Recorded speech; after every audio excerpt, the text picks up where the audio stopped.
Hi, Ryan Steinelson here with Business Trends TV, and today I have Keaton Standley on with me on the show. He's coming to us from Bunbury in Western Australia. He's with Barr and Stanley Real Estate, and he is a real estate representative there. One of the questions that we get a lot is what are the different service levels that are offered, or are there different service levels?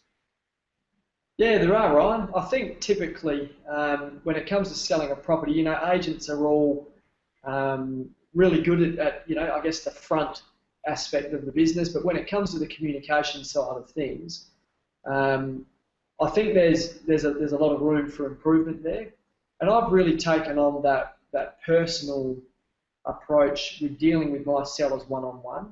So little things as far as communication, Ryan, what to expect with myself is I contact my sellers every single Wednesday to give them a bit of an update. Now, sometimes it may not be that, hey, I don't have any news for you, but this is the direction going forward. These are two ideas that I think that could work with your place. What one would you prefer to choose? What path would you like to go down? I think also when it comes to handling buyers, Ryan, I'm on the front dealing with buyers, I'm dealing with sellers. I'll be listing your property, I'll be negotiating the sale, and once that property goes under contract is when a lot of buyers and a lot of sellers are thrown in the deep end.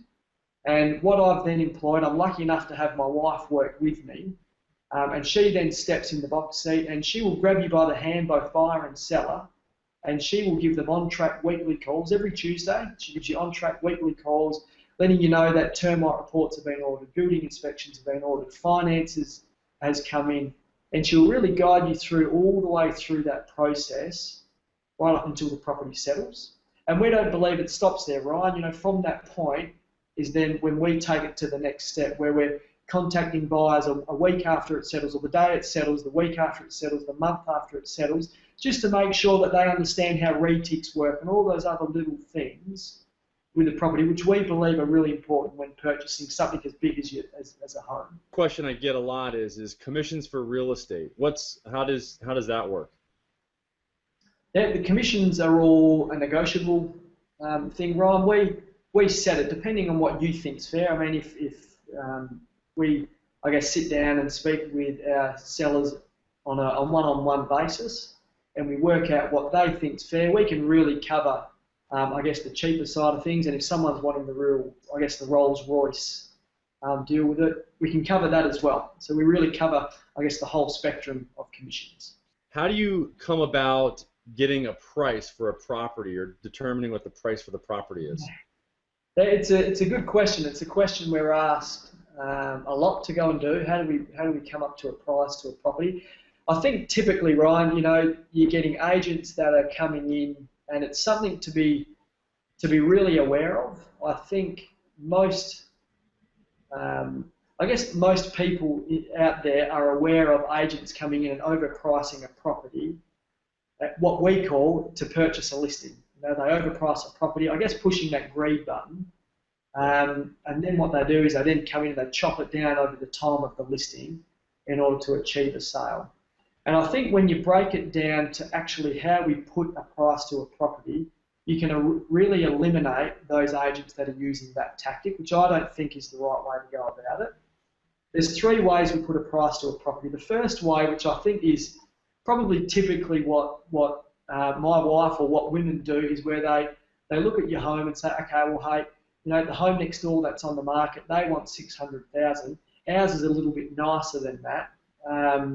So we could probably get 650. That's the first way, where they compare it to other properties that are currently sitting on the market.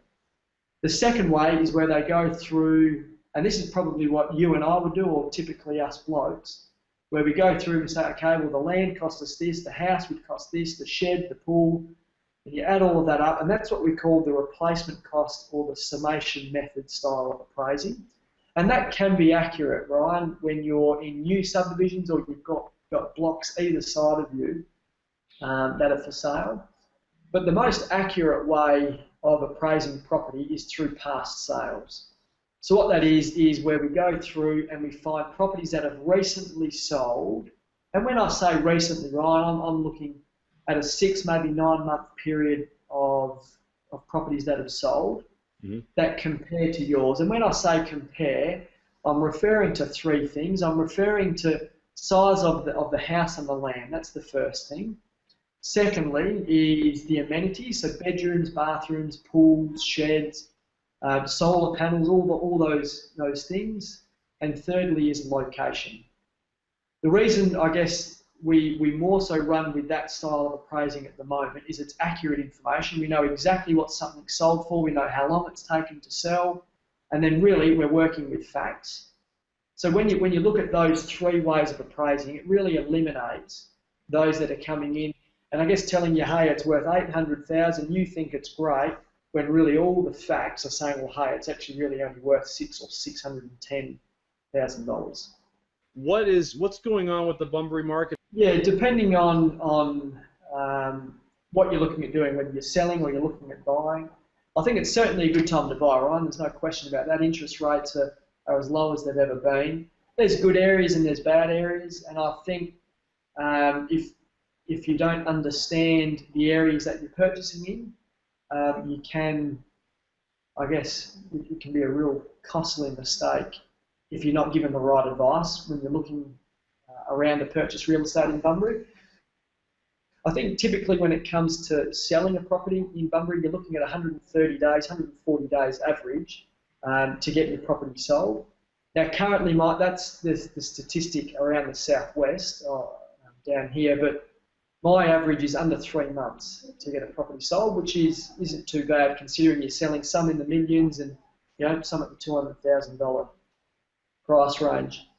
We're dealing with a population at the moment of just over 35,000 people, and there's currently in excess of 2,000 properties that are sitting on the market. We're previously, for the last 5 years, we've been in what we call as a buyer's market, and that's now levelling out into a more balanced market, which is good. It's an exciting market to be in from a selling and a buying side of things. It's really an exciting time.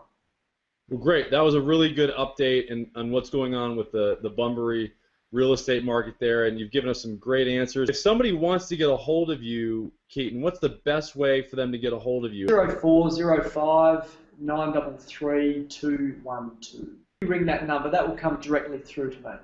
So I'll have that. That's my mobile phone. So any buyers or sellers, anything like that, you're all coming through me, not through all the other channels in the world.